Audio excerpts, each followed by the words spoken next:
চলে যাচ্ছে। আমি কিন্তু কথার পরিপ্রেক্ষিতে বলেছি যে শাকিব খান এডুকেটেড না। আমি যদি চাইতাম তাকে তো অনেক আগেই বিয়ে করতে পারতাম। আমি কিন্তু সেটা বলেছি। যেটা বলা সেটা শাকিব আর আমি পাশাপাশি বসেই বলবো। বিয়ের ব্যাপারে হতে পারে, সিনেমার ব্যাপারে হতে পারে। কেউ কেউ লিখেছে আমি নাকি প্রেগনেন্ট। মানে খুবই হাস্যকর। আমি এতটুকু বলি যে তার সঙ্গে তো আমার ইনফ্যাক্ট আমি এখনো আনমেরিড, আমার এখনো বিয়েই হয় না। বিয়ে না হলেও প্রেগনেন্ট হওয়া যায়, বাট আমাদের সমাজ সেটা মানবে না, সো আমি প্রেগনেন্ট কোনোভাবেই না। আজকে প্রথম যে টপিকসটা সেটা হচ্ছে শাকিব ভাইয়ের যে ইস্যুসটা সেটা নিয়ে। তো শাকিব খান যে আমাদের বাংলাদেশের একমাত্র সুপারস্টার, যাকে ছাড়া আসলে বিগত 20 বছর রাইট সিনেমা কল্পনাই করা যায় না, যার জন্য আসলে অনেক অনেক মানে হল বন্ধ থাকে, তার সিনেমা যখন আসে তখন আবার সে হলগুলো ওপেন হয়ে যায়। তাকে নিয়ে অবশ্যই আমি কোনো খারাপ কথা বলতে পারি না, এটা হচ্ছে প্রথম কথা। এবং বিগত কয়েকদিনে আমি তাকে নিয়ে কোনো খারাপ মন্তব্যই করিনি।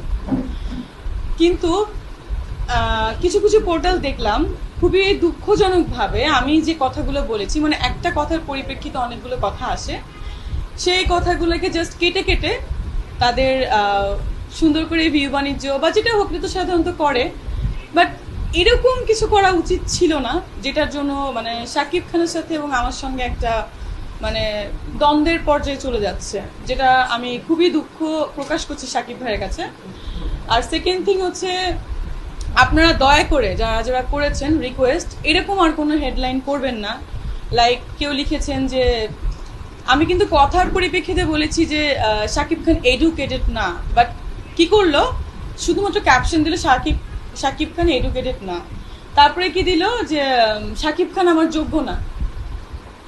ভেরি মাচ স্যাড থিং, এটা আসলে দুঃখজনক।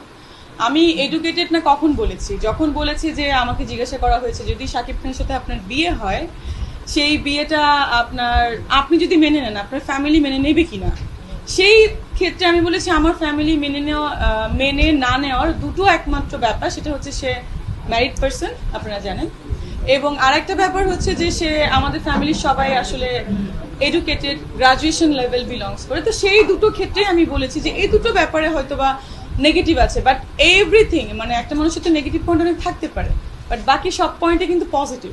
কিন্তু এই পজিটিভ পয়েন্টগুলো না লিখে শুধুমাত্র নেগেটিভ ক্যাপশন দিয়ে আপনারা অনেক অনেক ভিউ পেয়ে যাচ্ছেন। মানে আমি যেটার জন্য আপনাদের কাছে বলবো যে এরকম ক্যাপশন কাইন্ডলি আপনারা দিবেন না, কারণ একটা ভালো রিলেশনকে এরকম ক্যাপশন দেওয়ার কারণে নষ্ট হচ্ছে। সেকেন্ড থিং, আমার যোগ্য না, আমি কিন্তু কখনোই এই কথাটা বলিনি যে শাকিব খান আমার যোগ্য না। সে একজন বাংলাদেশের সুপারস্টার, সে বাংলাদেশকে রিপ্রেজেন্ট করে, সে আমার যোগ্য কিভাবে না? সে ইনফ্যাক্ট তো সবারই যোগ্য বাংলাদেশে। তো যোগ্য না কেন বলা হয়েছে সেটা আপনারাই জানেন, যারা যারা আপনারা স্ট্যাটাস দিয়েছেন। আর একটা ব্যাপার হচ্ছে যে তাকে নিয়ে প্লিজ, আমি কিন্তু এই পর্যন্ত কোনো নেগেটিভ কথা বলি নাই। কেন আপনারা বারবার নেগেটিভ কথা বলছেন? কাইন্ডলি এরপর থেকে আপনারা কোনো নেগেটিভ ক্যাপশন দিবেন না শাকিব খানকে। আমি তাকে নিয়ে বলেছি তাকে আমি প্রচন্ড পছন্দ করি। আমি 17 সাল থেকে তার সাথে আমার গুড রিলেশন, আন্ডারস্ট্যান্ডিং। আমার বাসায় আসে, আমার বার্থডেতে আসে। আমি যদি চাইতাম তাকে তো অনেক আগেই বিয়ে করতে পারতাম, আমি কিন্তু সেটা বলেছি। তো শাকিব ভাইয়া 17 সাল থেকে শাকিব ভাইয়ের সাথে আমার খুবই ভালো রিলেশন। দুটো ছবির সাইনিং তখন হয়েছিল, আপনারা জানেন, নিউজ দেখেছেন। তার পেজেও একটা লিঙ্ক আছে, আমি দেখাবো একটু পরে। সে নিজে শেয়ার করেছিল যে শাকিব খানের সাথে আমার ছবি হচ্ছে, সেটা ছিল 17 সালে। বাট সামহাও কিছু ব্যক্তিগত কারণে, তার ব্যক্তিগত কারণে ছবিটা হয়নি, এবং আমাদের যারা সেই ছবির প্রডিউসার ছিলেন মানে সামহাও হয়নি। তো তার সাথে কিন্তু আমার খারাপ রিলেশন এটা কিন্তু না, এখনো তার সঙ্গে আমার খুব ভালো রিলেশন। আমাকে বারবার প্রশ্ন করা হচ্ছে যে শাকিব খানের জন্য একটা তৃতীয় পাত্রী দেখা হচ্ছে, আপনিও ডক্টর, আপনিও বিদেশে পড়াশোনা করে এসেছেন, সেই পাত্রীটা আপনি কিনা গুঞ্জন শোনা যাচ্ছে। তো এই ব্যাপার আমি শুধু ওখানে বলেছিলাম কি খেলার মাঠে যে আর্টিস্টদের সবকিছু সাসপেন্স থাকা প্রয়োজন, তো আমারটাও থাকুক না সাসপেন্স। আমি কেন বলবো? যদি আপনারা মনে করেন ওকে ফাইন, যেটা বলা সেটা শাকিব আর আমি পাশাপাশি বসেই বলবো।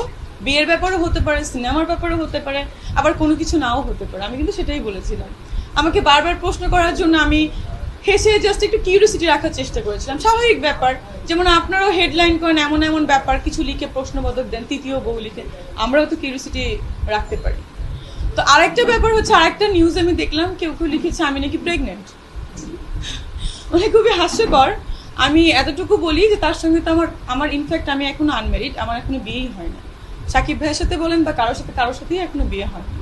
সো প্রেগনেন্ট হওয়ার বিয়ে না হলেও প্রেগনেন্ট হওয়া যায়, বাট আমাদের সমাজ সেটা মানবে না। সো আমি প্রেগনেন্ট কোনোভাবেই না।